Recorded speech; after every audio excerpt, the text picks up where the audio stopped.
Más Internacional. ACNUR cataloga oficialmente a migrantes venezolanos como refugiados. El organismo dice que no podrán ser deportados. Avión se estrella en Nepal cuando realizaba maniobras de aterrizaje. Al menos 50 muertos tras incendio de la nave. 5 muertos al caer helicóptero en Nueva York. Piloto se salva y asegura que un equipaje mal ubicado provocó el siniestro. Departamento de Estado de los Estados Unidos desclasifica impactante reacción de pilotos al ver un ovni en pleno vuelo. A los 91 años falleció el famoso diseñador de modas Hubert de Givenchy. Vistió a personalidades como Jackie Kennedy. Bienvenidos, los saludamos a esta hora porque empieza aquí la emisión de Red Más Internacional. Hablamos en este comienzo de semana de lo que es noticia en el mundo, de lo que usted debe saber y de lo que debe entender. Crece el misterio sobre los ovnis en los Estados Unidos. El Departamento de Estado desclasificó una grabación obtenida por un avión de guerra donde se observa el que creen sería un ovni. Juzguen ustedes.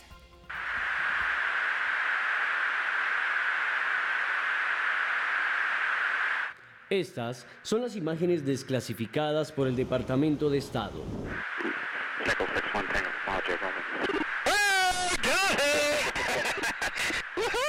En la grabación se observa el que sería un objeto volador no identificado surcando el cielo a alta velocidad. Aunque las imágenes fueron reveladas hace poco, el video fue grabado en la costa este de Estados Unidos en el año 2015 y desclasificado hasta ahora.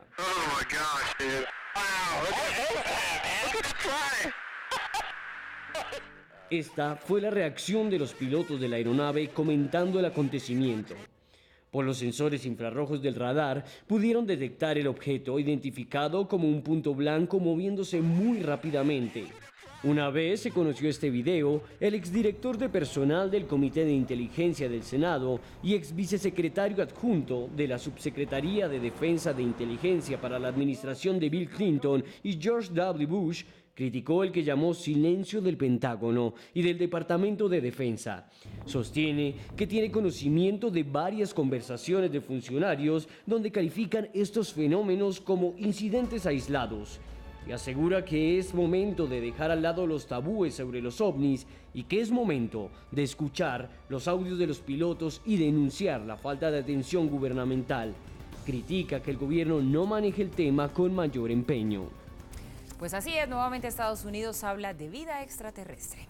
5 muertos dejó un accidente de un helicóptero turístico en Nueva York. En las últimas horas se conocieron los audios de auxilio previo al siniestro y también los videos de los pasajeros antes de despegar.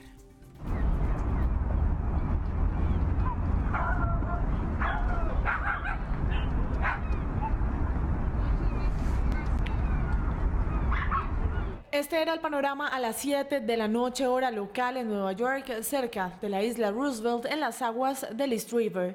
En el accidente murieron 5 personas, el único sobreviviente fue el piloto de 33 años. El piloto se liberó, asimismo los otros 5 no lo hicieron, así que los buzos de la policía y los bomberos entraron al agua y sacaron a los otros 5. Los buzos tuvieron que zafar los cuerpos de los pasajeros de los cinturones de seguridad mientras estaban boca abajo. Pese a los esfuerzos, 2 de las víctimas fueron declaradas muertas en la escena y 3 murieron en los hospitales locales. Vi como las hélices parecían detenerse, parecía casi como si fuera a aterrizar, como si estuviera haciendo un aterrizaje de emergencia. En un minuto literalmente estaba sumergido por completo y todo lo que estaba ahí era una balsa amarilla. El piloto del helicóptero alcanzó a pedir auxilio y en audio quedó registrada la última conversación antes del colapso. Zerly Motel, mayday, mayday, mayday. Zerly Motel, are you okay? East River, engine failure. I'm sorry, say again? East River, engine failure. You came a little broken. Say it one more time. He had an engine failure over the East River, Lima Hotel. Okay, you require any assistance? It was a mayday call, LaGuardia. Okay, got it. LaGuardia, did you have this position, the last position reported for him? Yeah, I do, thank you. Se conocieron también estas imágenes de los ocupantes cuando despegaban. Trevor Cardigan subió en las historias de su cuenta en Twitter el momento. El piloto fue el único sobreviviente del siniestro. Asegura que una maleta del equipaje mal ubicada habría accionado el botón de emergencia que corta el suministro de combustible, un sistema diseñado para evitar accidentes que bloquea el motor. El sobreviviente asegura que logró quitarse el cinturón de seguridad y abandonar la aeronave. Sin embargo, el helicóptero al voltearse hizo que los pasajeros no pudieran quitarse el cinturón de seguridad. La Junta Nacional de Seguridad en el Transporte de Estados Unidos intenta determinar las causas del accidente. Los pasajeros viajaban en un vuelo privado turístico. La Casa Blanca presentó su plan para mejorar la seguridad dentro de los colegios. Inicialmente, una de las propuestas era incrementar la edad mínima para comprar armas. Sin embargo, esta iniciativa quedó fuera del plan. Ha pasado casi un mes desde la masacre del Marjory Stoneman Douglas en Florida. La Casa Blanca dio a conocer los pilares del plan diseñados por el gobierno Trump para mejorar la seguridad en los colegios en cuanto a las armas. Aunque por ningún lado menciona que se incremente la edad de 18 a 21 años, como inicialmente planteó el presidente. La propuesta apunta por facilitar al personal de los colegios un riguroso entrenamiento de armas de carácter voluntario y a los profesores que estén especialmente capacitados. El plan también busca mejorar la revisión federal de antecedentes para la adquisición de un arma. Una acción unilateral está evaluando Estados Unidos si la ONU no actúa en Siria. Advierten que si la comunidad internacional no interviene, podrían hacerlo por su cuenta y usando la fuerza. La embajadora de Estados Unidos ante la ONU, Nikki Haley, aseguró que la nación americana propuso una resolución para una tregua en Damasco y el bastión opositor de Ghouta Oriental, advirtiendo sobre una acción unilateral en caso de no obtener respuesta de la comunidad internacional. Hoy sabemos que los rusos no mantuvieron su compromiso. Vemos que sus acciones no coinciden con los compromisos, ya que las bombas siguen cayendo sobre los niños del este de Ghouta.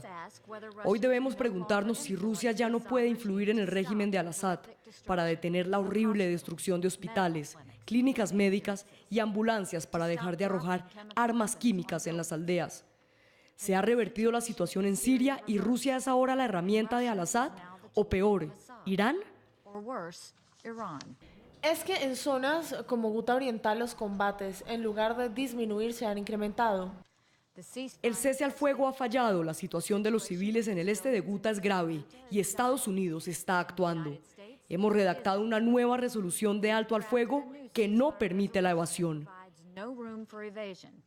Nikki Haley aseguró que Estados Unidos está dispuesto a actuar por su cuenta.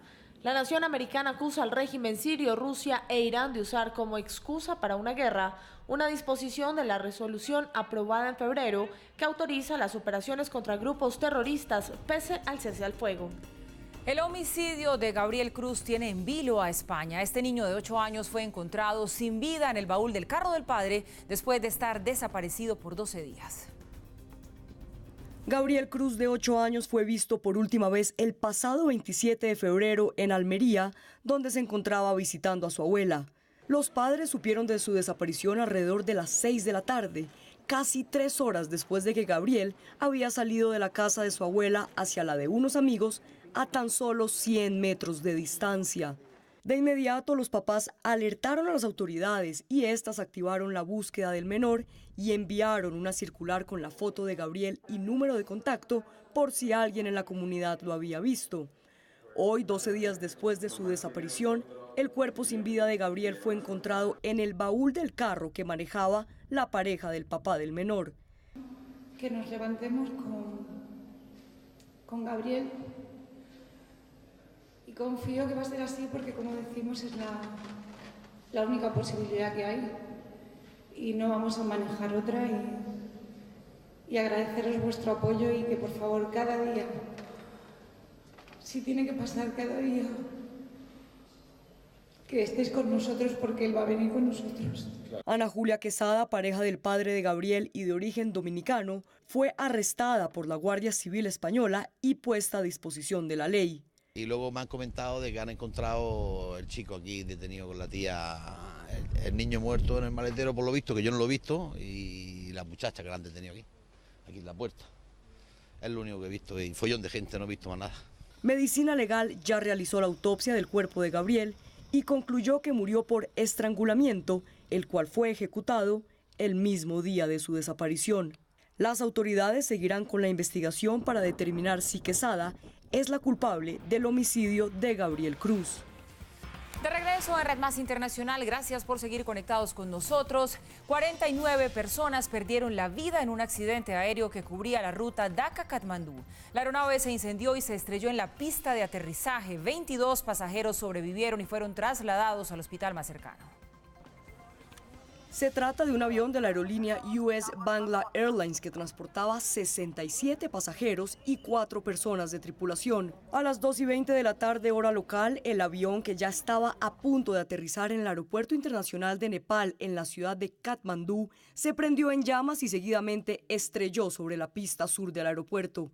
Las autoridades aeroportuarias y organismos de socorro llegaron a la pista de aterrizaje para asistir a los pasajeros. Había humo y escuchamos una explosión y después vimos cómo el avión se venía abajo. No estamos seguros, pero hemos oído que hay cerca de 20 muertos. Pero lo cierto es que en total fueron 49 víctimas fatales las que dejó el accidente aéreo. Según medios de comunicación locales, 40 pasajeros habrían fallecido producto de la explosión y otros 9, aunque lograron sobrevivir al accidente, minutos después perdieron la vida en el hospital por las graves lesiones que presentaban. Todo Nepal está paralizado. Este incidente ha sido una gran tragedia. Estamos devastados por lo que pasó. Los familiares de los pasajeros llegaron al hospital con la esperanza de recibir con vida a sus seres queridos. Pero no todos corrieron con la misma suerte de estos 22 sobrevivientes. Las montañas de Nepal y la intensa bruma en el ambiente hacen del aterrizaje en Katmandú uno muy complicado. Este accidente aéreo es el primero de la compañía desde su creación en el año 2014. La primera ministra del Reino Unido, Theresa May, se pronunció frente al caso del envenenamiento del espía ruso y dijo que es muy probable que Rusia sea responsable del ataque. La policía antiterrorista británica aseguró que tanto el agente doble ruso Sergei Skripal como su hija Yulia fueron envenenados con un agente nervioso de grado militar que comúnmente se desarrolla en Rusia. Sabemos que Rusia ya ha producido este agente que aún podría hacerlo. El récord de Rusia de conducir asesinatos patrocinados por el Estado y nuestra evaluación de que Rusia ve a algunos desertores como blancos para ser asesinados, pues el gobierno ha concluido que es muy importante que Rusia sea el responsable en el caso contra Sergei y Yulia Skripal. La primera ministra le mandó un mensaje claro y contundente al gobierno de Rusia. Señor presidente, con lo dicho anteriormente, solo hay dos explicaciones a lo que pasó el pasado 4 de marzo. O bien este fue un acto directo del Estado ruso contra nuestro país, o el gobierno ruso perdió el control de su agente neurotóxico potencialmente catastrófico, lo que generó que este llegara a manos equivocadas. El secretario de Relaciones Exteriores, Boris Johnson, convocó al embajador ruso en Reino Unido para aclarar lo sucedido con Sergei Skripal y su hija. Esta tarde, el secretario de Relaciones Exteriores convocó al embajador de Rusia al Ministerio de Asuntos Exteriores y le pidió que explicara cuál de estas dos posibilidades era la correcta y además que revelara cómo este agente, producido en Rusia, había sido utilizado contra el señor Skripal y su hija. Johnson le advirtió al embajador ruso que espera una respuesta por parte de su gobierno al gobierno británico para el día de mañana antes del mediodía. Hasta el momento, el gobierno de Vladimir Putin no se ha manifestado al respecto. A los 91 años de edad falleció quien fuera el creador de la prestigiosa casa de modas francesa Givenchy. Hubert de Givenchy fue el encargado de vestir a mujeres como Grace Kelly y Jacqueline Kennedy, entre otras grandes personalidades. El dote artístico en su familia siempre estuvo presente. Hubo escenógrafos y fabricantes de tapices. Sin embargo, ni su madre ni su abuela vieron venir que Hubert de Givenchy no sería abogado, sino diseñador. En París inició sus estudios en la Escuela de Bellas Artes. Su gran creatividad lo llevó rápidamente a hacer sus primeros pinitos en las casas de Lucien Lelon, Piguet, Jacques Fat y Elsa Schiaparelli. Sin embargo, no sería por mucho tiempo, pues con la ayuda del modisto español Cristóbal Balenciaga abrió su propia firma. Su talento y su buen gusto corrieron como pólvora. Actrices de la talla de Audrey Hepburn, quien más que su amiga se convirtió en su musa, lucieron sus atuendos. Givenchy fue el encargado de diseñar el famoso vestido negro y los diamantes del outfit que usó la belga para la famosa escena de la película Desayuno en Tiffany's. Jacqueline Kennedy, Elizabeth Taylor y la actriz Grace Kelly fueron sus más grandes clientas. Pronto, en 1988, Hubert decidió vender la firma, pero siguió dirigiéndola hasta 1996, año en el que se retiró. Sin embargo, nunca estuvo totalmente desprendido de la moda. Vivió 91 años con la misma premisa. El secreto de la elegancia es parecer uno mismo. Hubert de Givenchy falleció el sábado mientras dormía. Solo hasta hoy se confirmó la noticia a través de un comunicado en el que se anunció además que su funeral se realizaría en total intimidad.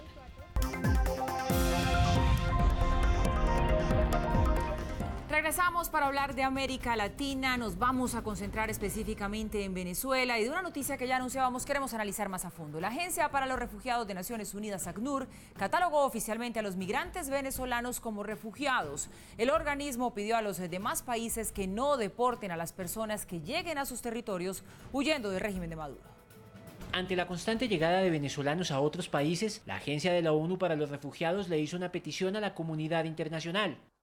ACNUR insta a los estados receptores y o a los que acogen a los venezolanos para que les permitan el acceso a su territorio y a que continúen adoptando respuestas adecuadas y pragmáticas orientadas a la protección y basadas en las buenas prácticas existentes en la región.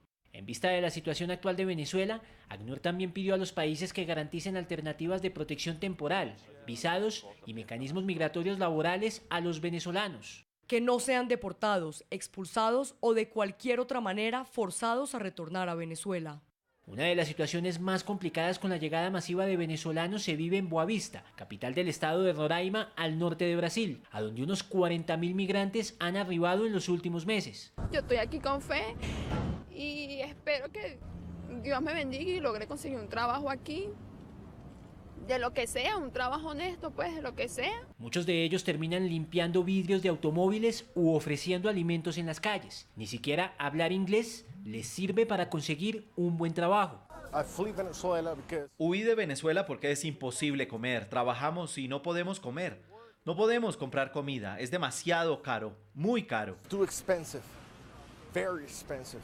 Perú ha recibido 115.000 venezolanos, 31.000 de ellos cuentan con permiso temporal de permanencia. Algunos viven en este albergue de Lima. Les toca dormir en el piso y trabajar en los buses como vendedores ambulantes. Levanta la mano, mira que ya me voy. Gracias a todos, que tengan feliz día. A Josmar Vargas, por ejemplo, todavía le parte el alma haber dejado su tierra natal. No es fácil, de verdad. Es muy duro porque dejamos muchas cosas atrás en nuestro país, dejamos nuestra familia, dejamos nuestras amistades, nuestro trabajo y verte en otro país, disculpa. Naciones Unidas recordó que brindar protección internacional es un acto humanitario y no político, como lo señala la Convención de Refugiados de 1951 y la Declaración de Cartagena, por lo que pidió a las naciones solidarizarse con los casi 2,5 millones de venezolanos que han decidido irse de su país, según varias organizaciones no gubernamentales. Teníamos allí el contexto explicándoles un poco a ustedes qué es lo que ha sucedido hoy con esta nota de orientación que ha emitido la ACNUR, que es la oficina de la ONU que se encarga de todo este tema que tiene que ver con los refugiados. Cataloga ya a los migrantes venezolanos así como refugiados. Hablamos de esta noticia con Gabriel Pastor, periodista, corresponsal del Observador para América Latina y columnista. Gabriel, bienvenido. Muchas gracias. Mire, muchas preguntas tengo para hacerle al respecto y quiero empezar por una que creo que muchas de las personas que seguimos desde afuera todo lo que pasa en Venezuela nos veníamos haciendo desde hace mucho tiempo y es ¿por qué no se había pronunciado la ONU a través del ACNUR al respecto y por qué se tardó tanto en dar ese estatus de refugiados? En dar, que usted ya me va a decir hasta qué punto esto es de obligatorio cumplimiento, pero digámoslo así, en este momento, dar ese estatus de refugiados a los migrantes venezolanos. Yo lo que creo que estas orientaciones que da ACNUR a los países de América Latina y en particular a lo que están recibiendo venezolanos, es una orientación vinculada a algo, me parece a mí, previo a los refugiados. Sí. Que tiene que ver con que dice, bueno, hay que empezar a tener respuestas adecuadas. El estatus de refugiado es un estatus que demora, que es individual. que hay que hacerlo por personas. Si empiezan a golpear miles de venezolanos en la frontera pidiendo refugio, el Estado no tiene manera de dar una respuesta adecuada. Entonces, ¿qué dice el ACNUR? Señores, atiendan esa realidad. No esperen a tener la categoría de refugiados y busquen otras alternativas legales que existen hasta tanto no salga esa autorización, si es que sale, porque el estatuto de refugiados, a veces nos olvidamos, tiene con que ver cuando la persona puede demostrar que es una perseguida política, que es una perseguida por razones religiosas, por razones étnicas, hasta sexuales. Demostrar esto no es una cosa fácil. Para nada fácil. Y mucho más que nos estamos olvidando que esta tercera ola de migrantes, porque estamos en la tercera ya, es la gente mucho más pobre. No es gente que tenga recursos para tener un pasaporte, para tener la visa, como está exigiendo ahora Panamá. Y lo que está viendo ACNUR, me parece a mí, es que empieza a haber medidas o actitudes discriminatorias que está generando un problema en la región. Alguna gente ya está hablando de la Siria de América Latina. Pero entonces, ¿en qué estamos? Que sea una nota de orientación no significa que es de obligatorio cumplimiento y los países tienen potestad en decidir si lo acogen, porque al darles este estatus de refugiados, se supone que no los podrían deportar. Exactamente, pero el asunto es que uno tiene que... Esa persona que estoy diciendo hoy, esta tercera ola de inmigrantes que son pobres, que es la gente que está en peores condiciones, no va a demostrar. Porque en realidad, a mí me parece que estamos hablando no de refugiados, estamos hablando de inmigrantes económicos, gente que no tiene para comer. No es un perseguido político, un perseguido por razones ideológicas. Es una persona que no tiene para comer, por lo tanto, es un emigrante económico. ¿Y qué hacemos con estos emigrantes económicos? ¿Lo echamos porque no pueden ser refugiados? El asunto es que si yo llego a la categoría de refugiado, el país que me recibe a mí está obligado a que yo pueda trabajar, claro, a libertad de movimiento, a que mis hijos puedan estudiar en los establecimientos públicos de ese país, y eso es oneroso, inclusive que me atienda en los servicios públicos de salud. Y entonces ACNUR hace este llamado, dice algo que me parece que es muy importante y que creo que ha pasado desapercibido, y le pide a los países que por favor que luchen contra la discriminación, contra la xenofobia y contra el racismo, porque realmente están pasando de estas cosas en algunos países de la región. Esta nota de orientación que emite la ACNUR, ¿en qué posición deja el régimen de Maduro? ¿A qué me refiero? ¿Lo consolida un poco más como dictadura ya de frente, o una cosa no tiene que ver con la otra y no tiene incidencia? Yo lo que creo que lo que más es un llamado de alerta a los países que están recibiendo a los venezolanos, no tanto al régimen de Maduro. Yo creo que lo que le está diciendo a los gobiernos es: cuidado, que estamos teniendo pujos xenófobos, racistas, y no estamos atendiendo esta situación con realismo. Por ejemplo, los trámites que puso el gobierno de Colombia para controlar, de algún modo, es una tranca para que puedan entrar estos venezolanos. Yo no digo que esté mal, lo que digo que es un freno respecto a las políticas que define ACNUR para recibir al otro que está desprotegido. ¿Cómo le voy a exigir pasaporte a un venezolano que está en las peores condiciones, que hoy en el mercado negro se están vendiendo los pasaportes, se ofrecen a $2.000, $8.000? ¿Cómo voy a plantear tener una visa como exige Panamá?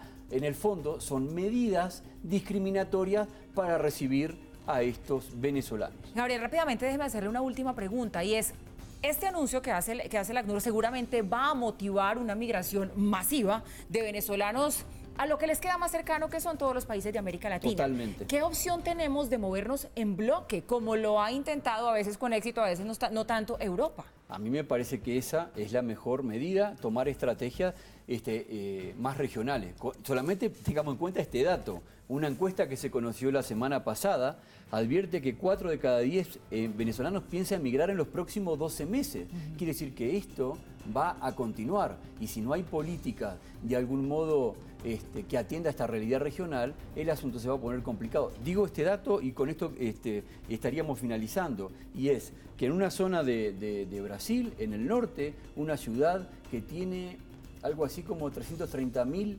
brasileños, hay 40.000 venezolanos que están inundando los hospitales, que están tratando de conseguir trabajo y vivir a como sea, porque lo que se trata es justamente esto de sobrevivir. Entonces aquí empieza a haber problemas de discriminación, no solamente de la política, hablo de la población en general, de rechazo, porque le pueden sacar un empleo, porque le va a sacar un puesto en la educación, porque pueden tener problemas en los hospitales, y esto es un drama realmente grave, que creo que lo vamos a ver claramente, que se va a plantear con en las elecciones en Colombia. Sin lugar a dudas es uno de los temas centrales del debate político que ya empieza ahora sí de frente en el país, y movernos como región. Ese es el llamado que hay que hacer a los gobiernos de América Latina. Gabriel Pastor, periodista, corresponsal del Observador para América Latina y columnista, nos ha acompañado esta noche. Muchas gracias. Gracias. Seguimos hablando de Venezuela. Al menos 6 estados de este país han sufrido apagones. El Ministerio de Energía Eléctrica informó que las fallas se deben a que el nivel de agua en varias represas bajó y que la falta de luz en algunas poblaciones durará 15 días. En Maracaibo, habitantes de varias poblaciones denunciaron que desde hace 10 días han tenido que pasar las noches así por cuenta de los continuos cortes de energía. En Valera, una ciudad de Trujillo, los apagones generaron protestas que terminaron en saqueos a establecimientos. El ministro de Energía Eléctrica, Luis Mota Domínguez, confirmó que en Barinas, Táchira, Mérida, Trujillo, Portuguesa y sectores del Alto Apure han registrado fallas en el suministro de energía. En estos momentos estamos viviendo una situación crítica debido a los bajos niveles que presenta la represa La Vueltosa, Fabricio Ojeda, y también represas como Peñalarga. Esto afecta también la represa Don Agatón o Leonardo Ruiz Pineda. Esto ha conllevado a que se hayan producido interrupciones del servicio no programadas e imprevistas en esta parte de la región sur-occidental. Dijo que recurrirán a plantas termoeléctricas de la estatal petrolera PDVSA para solucionar los inconvenientes. Entonces, de acuerdo a cómo se vayan desarrollando estas acciones, podría ser menos, pero yo calculo, con el favor de Dios, que esto no debería pasar de 15 días. Este 12 de marzo, el gobierno venezolano inauguró la termoeléctrica Batalla de Santa Inés en Barinas. El vicepresidente Tarek El Aizami reiteró que en las próximas semanas será restablecido el servicio eléctrico en los estados afectados por los apagones. Y llegamos así al final de esta emisión de Red Más Internacional. A ustedes, como siempre, gracias por estar allí, por informarse con nosotros. Ya viene Camila Sin Filtro. Buenas noches.